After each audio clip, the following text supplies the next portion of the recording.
நம்ம எல்லாரும் ரொம்ப கஷ்டப்பட்டு சம்பாதிக்கிறோம். அதனால தான் இந்த விஷயம் ரொம்ப இம்பார்ட்டண்ட். ஒரு நாளில் 1 மணி நேரம் அன்னோட்டிஸ்டாக போயிட்டா என்ன ஆகும்? கொஞ்சம் யோசிச்சு பாருங்க.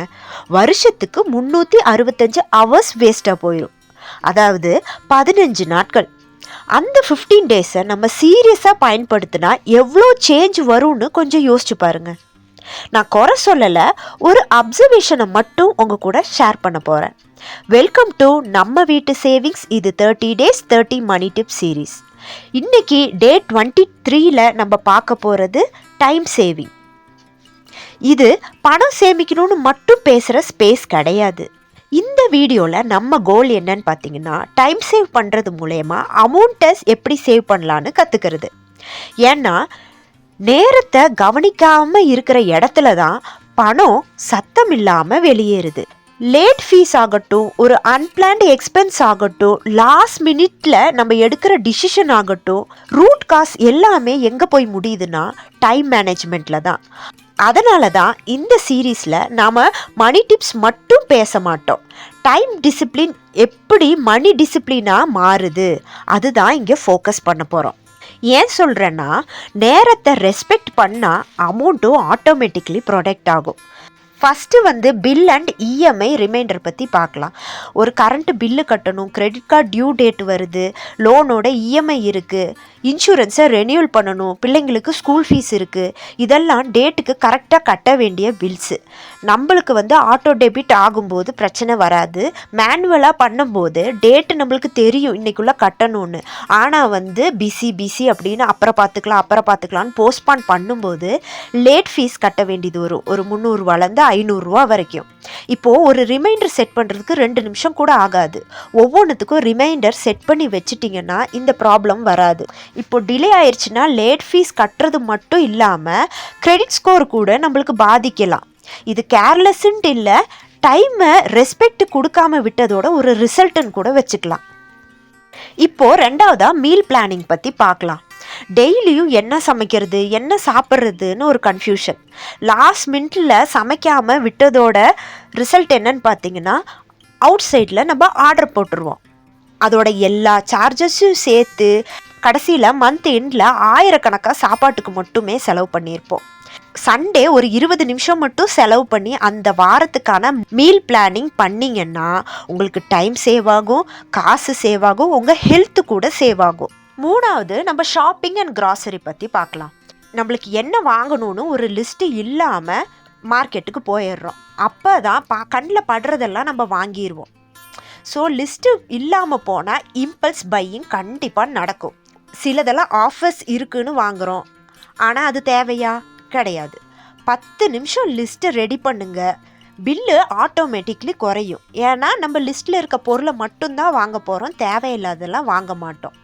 இப்போ 4வது கம்பேரிசனை பற்றி பார்த்துக்கலாம். கம்பேரிசன் பண்ணுறதுக்கு இப்போ நம்ம டைமே எடுத்துக்கிறது இல்லை. ஒரு இன்சூரன்ஸை இப்போ தான் ஜாயின் பண்ண போகிறீங்க அப்படின்னாலும் சரி, ஒரு ட்ராவல் பண்ண போகிறீங்க, அதுக்கு டிக்கெட்டெல்லாம் புக் பண்ண போகிறீங்க, ஒரு வீட்டுக்கு ஒரு புது பொருள் வாங்க போகிறீங்க, ஒரு எலக்ட்ரானிக்ஸ் அதுக்காக இருந்தாலும் சரி, எல்லாத்தையும் ரிசர்ச் பண்ணி எது கரெக்டான ரேட்டில் இருக்குது, நல்ல குவாலிட்டியோடு இருக்குது, நம்ம பண்ணுறது கரெக்டாக அப்படின்னு ரிசர்ச் பண்ணுங்கள். அப்புறம் பார்த்துக்கலாம் அப்படின்னு விட்டுட்டோன்னா தேவையில்லாமல் எக்ஸ்ட்ரா தான் பே பண்ண வேண்டி வரும். ஒரு 10 to 15 நிமிஷம் ரிசர்ச் பண்ணிங்கன்னா 1000 ரூபாயிலேருந்து 5000 ரூபாய் வரைக்கும் நம்மளுக்கு சேவ் ஆகும். டைம் எடுத்துக்கிறதுல கூட வேல்யூ இருக்குது. 5வது முக்கியமானது ஹெல்த்து.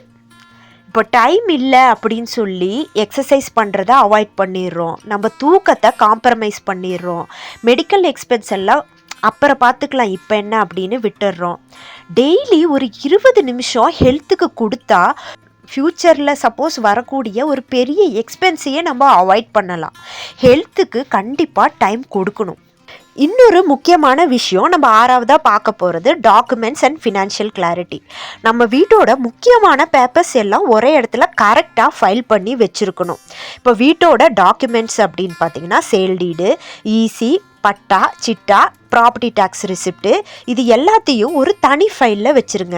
இப்போ உங்களுக்கு ஜுவல் லோன் இருந்துச்சுன்னா அதோட அக்ரிமெண்ட் காப்பி, இன்ட்ரெஸ்ட் டீட்டெயில்ஸு தனியாக, அப்புறம் பேங்க் லோன் வச்சுருந்தீங்கன்னா சேங்ஷன் லெட்ரு, அதுக்கப்புறம் இஎம்ஐ இஎம்ஐ ஷெட்யூலு, அதுக்கான ஸ்டேட்மெண்ட்ஸு, பாலிசி வச்சுருந்தீங்கன்னா அதோட பாலிசி காப்பி, இந்த மாதிரி முக்கியமான பேப்பர்ஸ் எல்லாம் எங்கேயாச்சும் இருக்கும் அப்படின்ட்டு இருந்துடக்கூடாது. இதுக்கு எல்லாமே ஒரு கிளியர் சிஸ்டம் வேணும். ஏன்னா ஏதாச்சும் ஒரு எமர்ஜென்சி வரும்போது 2-3 மணி நேரம் தேடி வீட்டையே ரெண்டு பண்ணி தேடிட்டு இருந்து டென்ஷன் ஆகிறதுக்கு பதிலாக ஒரு நாளைக்கு ஒரு 1/2 hour ஸ்பெண்ட் பண்ணி எல்லாத்தையும் கரெக்டாக எடுத்து வச்சுருங்க. இது கூட ஒரு ரியல் சேவிங் தான். டாக்குமெண்ட்ஸ் ஆர்கனைஸ் பண்ணுறது நேரம் சேமிக்கிறது மட்டும் இல்லை, unnecessary penalty, confusion, legal problem avoid பண்ணுற ஒரு பாதுகாப்பு தான் நம்ம பண்ணுறோம். ஃபினான்ஷியல் கிளாரிட்டினா நமக்கு நம்ம நிலைமை தெளிவாக தெரிஞ்சிருக்கணும். நான் சொல்ல வர்றது சிம்பிள். காசை சேவிங் பண்ணும் அப்படின்னா அதிகமாக ஏர்ன் பண்ணும் அப்படின்றது இல்லை. ஆல்ரெடி ஏர்ன் பண்ணுறத சைலண்ட் லீக்கேஜ் ஆகாமல் காப்பாற்றணும். அந்த லீக் எங்கே ஆரம்பிக்குதுன்னா டைமை எப்போ நம்ம கவனிக்காமல் விடுறோமோ அப்போ தான். டைமை ரெஸ்பெக்ட் பண்ணுறவன் மணியும் ரெஸ்பெக்ட் பண்ண கற்றுக்குவான். நம்ம வாழ்க்கை கம்ஃபர்டபுளாக இருக்கணும்னா கேலண்டர் யூஸ் பண்ணணும், ரிமைண்டர் யூஸ் பண்ணணும், பிளான் பண்ணணும். இந்த வீடியோ கண்டிப்பாக உங்களுக்கு பிடிச்சிருக்குன்னு நான் நம்புகிறேன். இந்த வீடியோ பிடிச்சிருந்தா லைக் பண்ணுங்கள், ஷேர் பண்ணுங்கள். இந்த மாதிரி பல விஷயங்களை தெரிஞ்சுக்கிறதுக்கு நம்ம வீட்டு சேவிங்ஸ் சேனலை சப்ஸ்கிரைப் பண்ணி வச்சுக்கோங்க. நம்ம வீட்டு பணம் வளரட்டும். தேங்க்ஸ் ஃபார் வாட்சிங்.